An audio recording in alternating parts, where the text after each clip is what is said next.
MLC ఎన్నికల్లో చూస్తే వారసత్వ రాజకీయాలకు సంబంధించి మేము వ్యతిరేకం అని చెప్పి గతంలో నాగబాబు గారు చెప్పారు. ఈ రోజు మళ్ళీ ఎమ్మెల్యే కోటాలో ఎమ్మెల్సీగా నాగబాబు గారు ఇస్తున్నారు. ఏం చెప్తారు దాని గురించి ఎలా స్పందిస్తారు? అదే చెప్పట్లేదు. పవన్ కళ్యాణ్ గారు సినిమా స్టైల్లో ఉన్నాడే తప్ప, ఇప్పుడు ఈ సినిమా స్క్రిప్ట్ కానీ చదివేసి యాక్టింగ్ క్లాప్ అనగానే యాక్టింగ్ చేసి క్లాప్ అనగానే ఇంటికి వెళ్ళిపోయి తర్వాత కొత్త స్క్రిప్ట్ మర్చిపోతారు. అలాగే తప్ప ఈయన రాజకీయ ప్రసంగంలో ఆ రోజు బహిరంగ సభల్లో మాట్లాడినటువంటి మాటలకి ఈరోజు రాష్ట్రంలో జరుగుతున్న పరిపాలనకి ఎటువంటి సంబంధం లేదు. ఆయన డెసిషన్ మేకర్ కాదు. ఒక మంత్రికి ఉన్న వాల్యూ కూడా ఆయనకు ఉందని ఉప ముఖ్యమంత్రిగా నేను భావించట్లా. 4 శాఖల మంత్రి అండి ఆయన. 4 శాఖలు డిప్యూటీ సీఎం 4 శాఖల మంత్రి. అదేదో సామెత.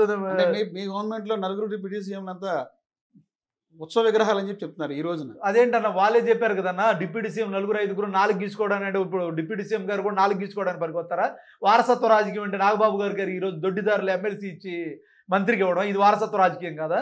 వారసత్వ రాజకీయాలు వీళ్ళే చెప్పాలి సమాధానం. ఇది పవన్ కళ్యాణ్ గారు ఒక పార్టీ పెట్టినటువంటి అధ్యక్షుడు ఆయన మాట్లాడేటువంటి మాటలు ట్రాన్స్పరెన్సీగా రాష్ట్ర ప్రజలు చూస్తున్నా. మనం మాట్లాడేటువంటి మాటలకు ఒక నిబద్ధత నిజాయితీ ఉండాలని నమ్మేటువంటి పరిస్థితి ఉంటుంది.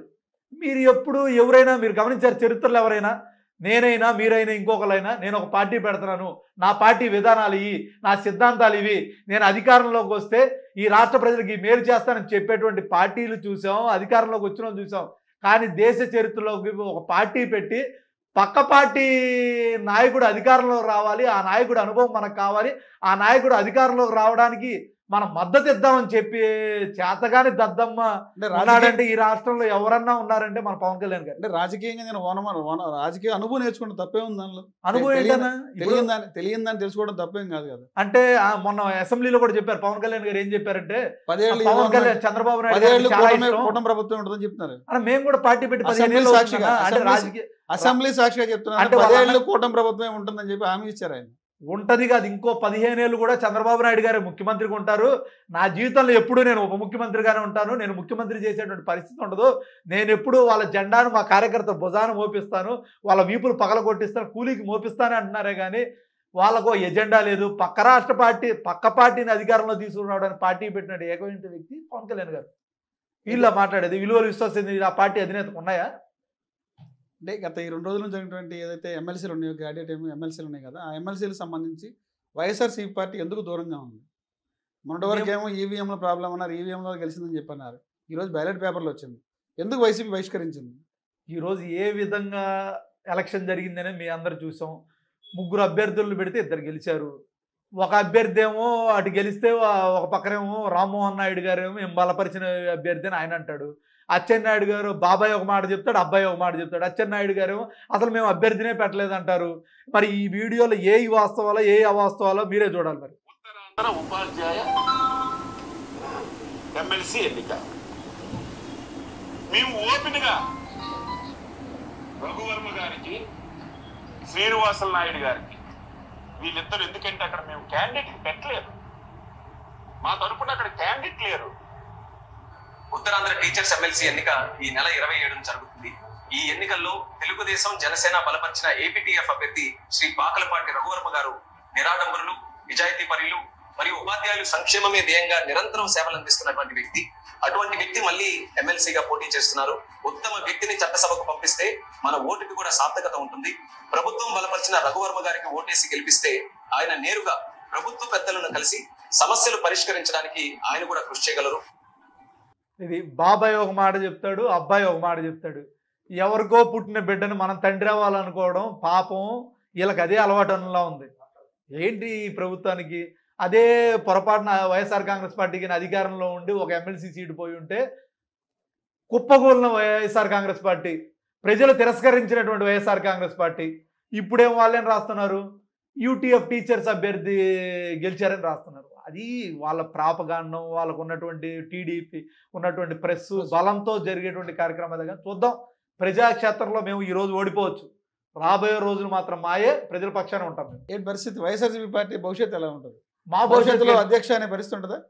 పార్టీ మనుగడ అయిపోతుంది, రాబోయే రోజుల్లో వైఎస్ఆర్సీపీ పార్టీ భూస్థాపం అవుతుంది చెప్పంటారు అన్న. వీళ్ళందరూ ఉంటే ఆ రోజు మేము పార్టీ పెట్టాల, వీళ్ళందరూ వచ్చిన తర్వాత మేము ఎగిసిపడింది లేదు, వీళ్ళందరూ పోతే మేము ఇబ్బంది పడేది లేదు.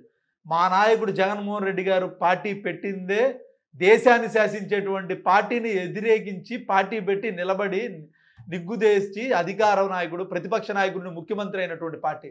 ఎవరు వస్తేనో ఎవరు పోతేనో వైఎస్ఆర్ కాంగ్రెస్ పార్టీ నిలబడేది ఓన్లీ జగన్మోహన్ రెడ్డి గారి కటౌట్తో. ఆయన జెండానే మా ఎజెండా. కేవలం అధికారం ఈ వైఎస్ఆర్ కాంగ్రెస్ పార్టీ నిలబడిందంటే కేవలం మా నాయకుడు జగన్మోహన్ రెడ్డి గారి బొమ్మే తప్ప నా వల్ల ఎల్లయ్యో పుల్లయ్యో వల్ల నిలబడేటువంటి పరిస్థితి కాదు. వాళ్ళు వెళ్తే భయపడేది లేదు, వస్తే ఆర్భాటు పడేది లేదు.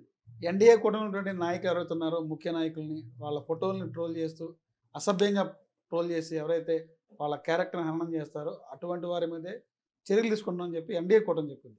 ఒక సోషల్ మీడియా అధ్యక్షుడికి మీరు ఏం చెప్తారు, ఎలా స్పందిస్తారు? ఇవన్నీ పచ్చ మోసాలే తప్ప అబద్ధాలకి వాళ్ళు చేసే పరిస్థితి.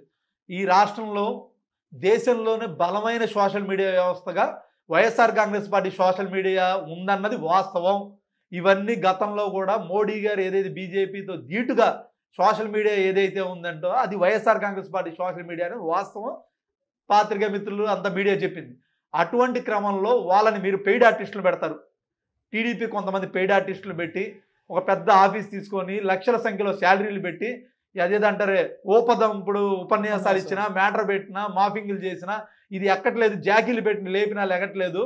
ఈరోజు మాకెక్కడ వైఎస్ఆర్ కాంగ్రెస్ పార్టీ సోషల్ మీడియాకి ఒక ఆఫీసు కొంతమంది పెయిడ్ ఆర్టిస్టులు పెట్టి నడిపేటువంటి పరిస్థితి లేదు. మా ఈ పిల్ల కాలువలో మొదలైనటువంటి జగన్మోహన్ రెడ్డి గారి అభిమానులు ఒక మహాసముద్రంగా ఉన్నటువంటి పరిస్థితి. మేము ఎక్కడ కొంతమందిని లిమిటెడ్గా పెట్టి ఇలా నడపండి ఈ పోస్ట్ పెట్టండి అంటే పరిస్థితి. జగన్మోహన్ రెడ్డి గారికి లక్షల సంఖ్యలో కోట్ల సంఖ్యలో ఉన్నటువంటి అభిమానులే మాకు వైఎస్ఆర్ కాంగ్రెస్ వాళ్ళంతా కూడా పేటిఎం బ్యాచ్ అని చెప్పి ప్రూవ్ చేయండి. వీళ్ళంతా పైసలకి ఇస్తే అమౌంట్ ఇస్తే ప్రూవ్ చేయండి. మీకు 4 రోజులు తిరిగి వాడు ఈడవుతాడు ఈడు ఆడవుతాడు అని చెప్పి ఏదైతే చంద్రబాబు నాయుడు గారికి ఫస్ట్ నుండి కూడా ఉన్నటువంటి అలవాటు అబద్ధాన్ని నిజాన్ని అబద్ధం అని చెప్పి నిజాన్ని కూడా అబద్ధం చేసేటువంటి పరిస్థితుల్లోనే మా నాయకుడి మీద మా పార్టీ మీద బురద జల్లేటువంటి అవసరం మీకు అలవాటే కదా. ఈ వైఎస్ఆర్సీపీ పార్టీలో నెంబర్ 2 ఉన్నటువంటి పెద్దిరెడ్డి రామచంద్రరెడ్డి గారి మీద విజయవాడలో ఉన్నటువంటి ఒక నాయకుడు, పారిశ్రామికవేత్త ఉన్నటువంటి నాయకుడు ఒక సంచలనమైన ఆరోపణ చేశారు. హత్య కేసులో ప్రధానమైనటువంటి ముద్దాయిలు వాళ్ళు మాకు సంబంధం లేదు, ఈ మర్డర్ వాళ్ళు చేశారని చెప్పి అంటారు. ఏం చెప్తారు మీరు? పెద్దిరెడ్డి గారికి మీరు చాలా అంత దగ్గరగా ఉంటారు. అలా నేను ఒకటే చెప్తాను, మీకు ఎప్పటి నుండో మీరు రాజకీయాల్లో ఉన్నారు, మీడియాలో ఉన్నారు.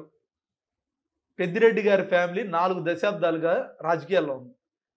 6-7 సార్లు శాసనసభ్యుడిగా, మంత్రులుగా, వాళ్ళ అబ్బాయి 3-4 సార్లు ఎంపీగా, వాళ్ళ తమ్ముడు 2 సార్లు శాసనసభ్యుడిగా సుదీర్ఘంగా 4 దశాబ్దాలుగా చిత్తూరు జిల్లాలో ఆ రోజు కిరణ్ కుమార్ రెడ్డి గారికి కూడా ధీటుగా ఉన్నటువంటి నాయకుడు పెద్దిరెడ్డి గారి ఫ్యామిలీ.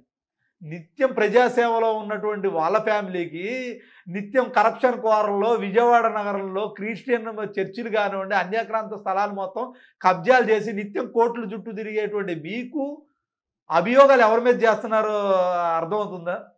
నక్కకు నాగలోకానికి ఉన్నంత డిఫరెన్స్ ఉంది. అంటే 2019 ఎన్నికల్లో ఇదే కోగంటి సత్యనారాయణ ఆయన మీ పార్టీకి సపోర్ట్ చేశారు, మల్లా విష్ణు గారికి ఓట్లేయండి అని చెప్పి కూడా ప్రచారం చేశారు బహిరంగంగా. అవును, వాస్తవమే. ఆ రోజు మా పార్టీలో ఉన్నారు. మరి ఈ రోజు మేము మర్డర్ చేసామని బయటికి వెళ్ళి ఎలా చెప్తున్నారు? ఆ రోజు ఇన్ఛార్జి మంత్రిగా పెద్దిరెడ్డి గారు ఉన్నటువంటి క్రమంలో ఈయన ఒక పదవి ఆశించింది వాస్తవం. ఆ రోజు తిరస్కరించింది వాస్తవం. ఏం పదవి ఆశించారు? ఆయన ఆశించినన్ని వైఎస్ఆర్ కాంగ్రెస్ పార్టీలు ఇస్తారనుకోవడం, ఆయన చెప్పి అదేదో జరిగిపోయింది అనుకోవడం కన్నా ఒక పదవి ఆశించారు, ఆయనకి ఇవ్వలేదు. కోరాడి విజయ్ గారు గతంలో మా పశ్చిమ సీటు ఆశించారు, జరగలేదు. డైరెక్ట్గా మర్డర్లో ఇన్వాల్వ్ అయిన విజయ్ గారే ఇప్పుడు మేము బాధ్యతలు చేస్తాం సమాధానం చెప్పిస్తే నువ్వు డబ్బులు ఇచ్చి మర్డర్ చేయించినటువంటి వాళ్ళు నువ్వు చెప్పినటువంటి సమాధానం కాకపోతే మేము ఇచ్చినటువంటి సమాధానం చెప్తారా? మీరు చెప్పేటువంటి మాటలు ఎవరు మీ క్రెడిబిలిటీ ఏంటని చూస్తారు. మీరు పెద్దిరెడ్డి గారి ఫ్యామిలీ మీద అభియోగం వేస్తే ప్రజలు నమ్మేస్తారా? గట్టిగా 10 పేపర్లో రాయలా మీ ఐటమ్, అది దానికి ఉన్నటువంటి క్రెడిబిలిటీ చిత్తశుద్ధి. అంటే సడన్గా ఎందుకు అలా యూటర్న్ తీసుకోవడం జరిగింది? ఏముంది, ఆ కేసులో రిలీఫ్ ఇస్తాం చంద్రబాబు నాయుడు గారు లోకేష్ గారు ఏదో పంచం చేరచ్చు అని చెప్పి తప్ప ఏమీ లేదు అట్లా.